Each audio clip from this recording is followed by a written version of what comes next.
जरा सोचिए, एक ऐसा शहर जो सोने, चांदी और जवाहरातों से बना हो और फिर अचानक बस एक ही रात में समंदर में समा जाए। सुनने में ये किसी कहानी जैसा लगता है ना? पर ये कहानी है भगवान कृष्ण की खोई हुई नगरी द्वारका की। तो चलिए आज इसी रहस्यमयी कहानी की गहराइयों में उतरते हैं।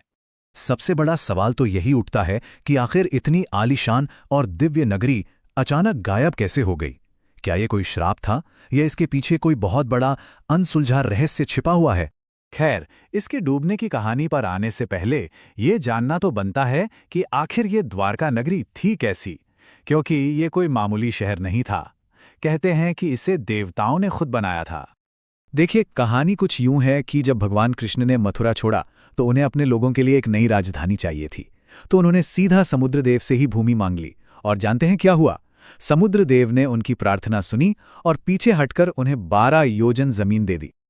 और फिर इस जमीन पर जो शहर बसा, उसकी खूबसूरती तो स्वर्ग के महलों को भी शर्मिंदा कर दे। सोचकर देखिए, इमारतें सोने और चांदी से बनी थीं और हर कोना कीमती रत्नों से जगमगा रहा था। क्या नजारा रहा होगा। और हाँ, ये कोई छोटा मोटा शहर बिल्कुल नहीं था। हमारे ग्रंथों में लिखा है कि द्वारका में 900, जी हाँ, 900 से भी ज्यादा आलीशान महल हुआ करते थे। हर महल अपने आप में एक अजूबा था। वाकई एक बहुत बड़ा और खुशहाल महानगर। लेकिन फिर कहानी में एक ऐसा मोड़ आया जिसकी किसी ने कल्पना भी नहीं की थी। ये जगमगाता शानदार शहर अचानक गायब हो गया। ऐसा माना जाता है कि इस शहर की किस्मत ना सीधे सीधे भगवान कृष्ण से जुड़ी हुई थी। और जैसे ही धरती पर उनके अवतार का समय पूरा हुआ, इस खूबसूरत शहर का अंत भी शुरू हो गया।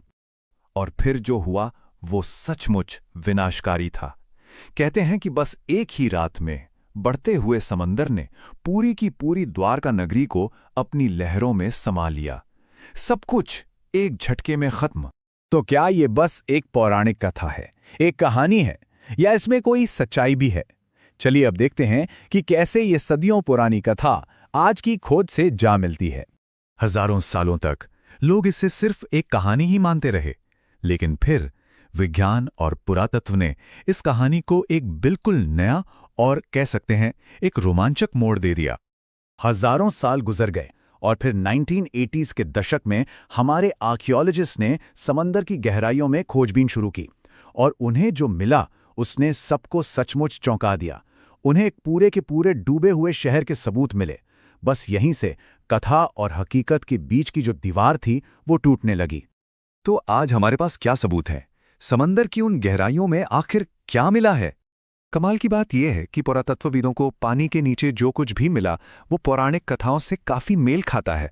उन्हें पत्थर की बड़ी बड़ी दीवारें मिली, शहर का एक पूरा ढांचा मिला, सीधी सीधी सड़कें और यहां तक कि मंदिरों जैसे स्ट्रक्चर्स भी मिले।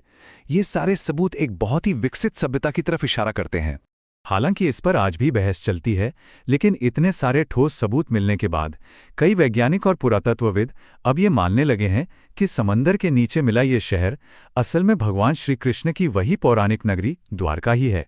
तो आखिर में सवाल वहीं आकर रुक जाता है, क्या वो हजारों साल पुरानी दिव्य नगरी अपने पूरे वैभव और अनगिनत रहस्यों के साथ आज भी समंदर की लहरों के नीचे हमारी खोज का इंतजार कर रही है?